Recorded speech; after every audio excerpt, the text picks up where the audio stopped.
miezi mitatu ishayeyuka. Yesu! Unakumbuka ulijiahidi nini itakapofika mwisho? Au haituhusu?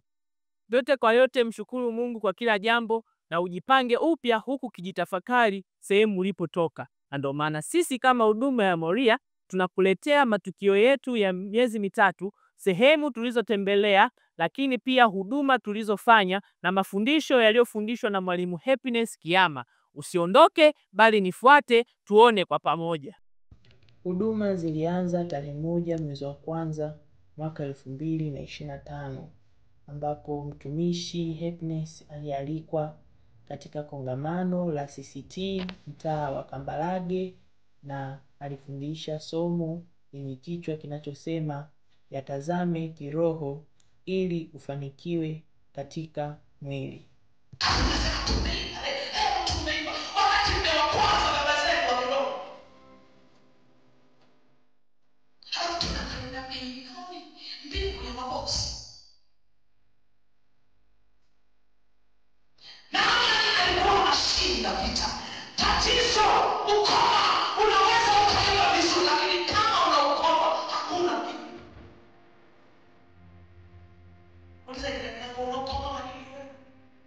Baada ya hapo, mwalimu alialikwa katika kanisa la AIC Pastoreti ya Nyamikoma Busega na akafundisha semina ya neno la Mungu kuanzia tarehe 19 mpaka tarehe 26 ambapo alifundisha somo lenye kichwa kinachosema uhusiano wa vitu vya enzi na maisha yako kiroho na kimwili.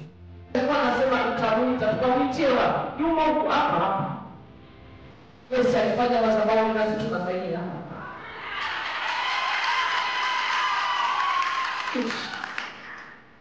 Hiyo inaitwa nguo ya ndani. Na ngoja unatuonyesha nguo ya ndani. Kaambia alafu naona wakimbia wote. Kama kawaida ya waimbaji, watu wakimaliza kuimba wote wanasikia jasho sana. Kwa hiyo wanaenda nje. Mazima.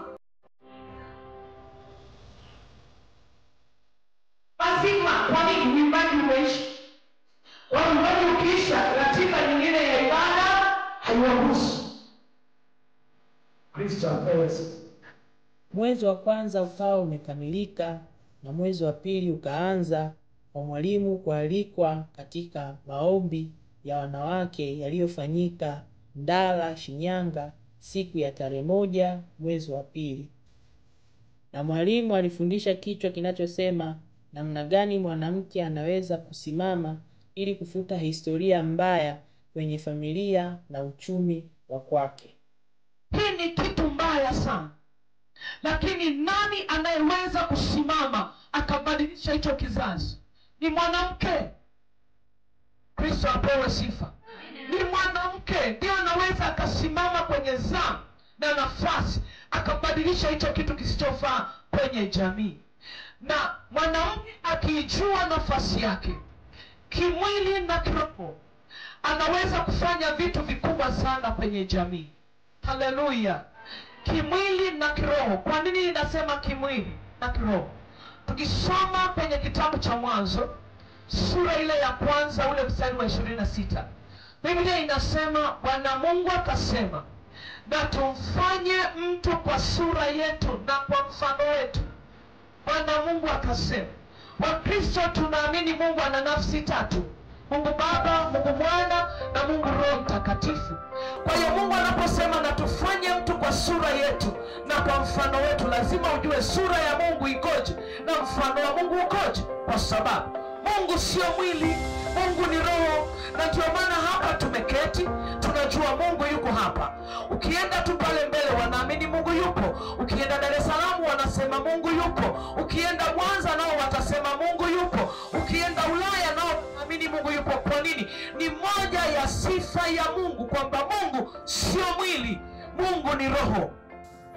Baada ya hapo, kuanzia tarehe 13 mpaka tarehe 16, mwalimu aliongoza semina ya neno la Mungu iliyofanyika pale Maganzo na iliandaliwa na huduma ya Moria. Semina hii ilikuwa ina vichwa mbalimbali vya masomo, lakini pia kulikuwa na maombi maalumu ya kuliombea taifa la Tanzania. amani, amani, amani. Kipindi cha uchaguzi, amani tawale Bwana. Kipindi cha uchaguzi, amani tawale Bwana. Kipindi cha uchaguzi, amani tawale. Tunaomba damu yako ikasimame kwenye uchaguzi kwa ajili ya vyama vya siasa, vyama vyote.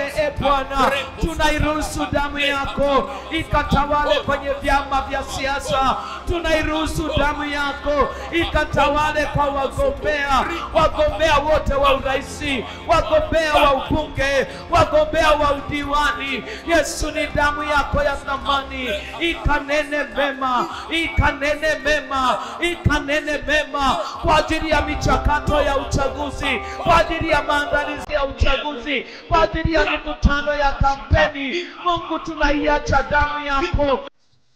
Baada ya hapo, mwalimu alialikwa katika semina ya wanawake iliyoandaliwa na Kanisa la Kiinjili la Kilutheri Tanzania, usharika wa Ebeneza Kahama, kuanzia tarehe 21 mpaka tarehe 23 ya mwezi wa 3. Na mwalimu katika semina hiyo alifundisha kichwa cha somo kinachosema nimeumbwa kwa jinsi ya ajabu.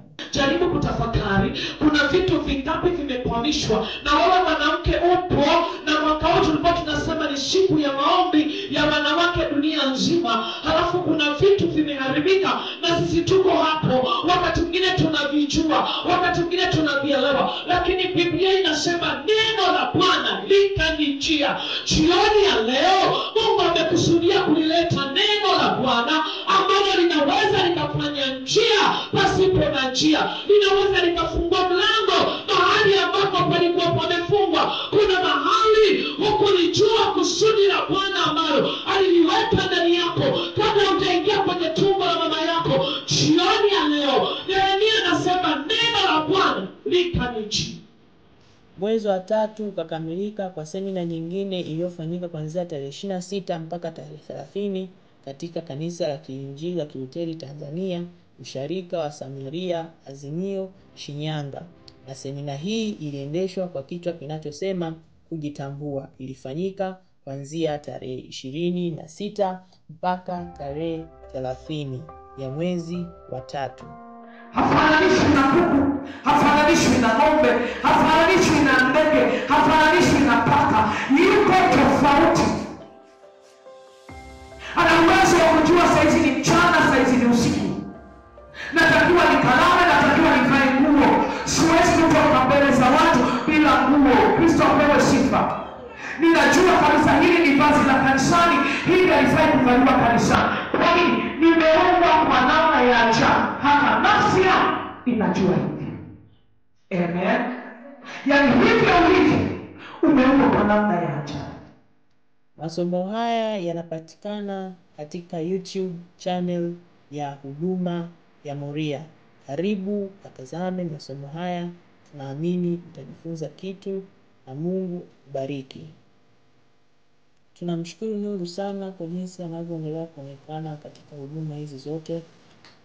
Lakini pia tunakushukuru wewe ambaye unaendelea kuwa pamoja nasi kwa maombi, kwa sadaka, hata pia kwa kushiriki neno ambalo tunaendelea kufundisha katika channel au katika peji za Huduma ya Moria. Lakini pia karibu katika familia kubwa ya WhatsApp. Link inapatikana kwenye bio hapo juu ya channel hii ya Huduma ya Moria TV. Katika mlima wa Bwana itapatikana.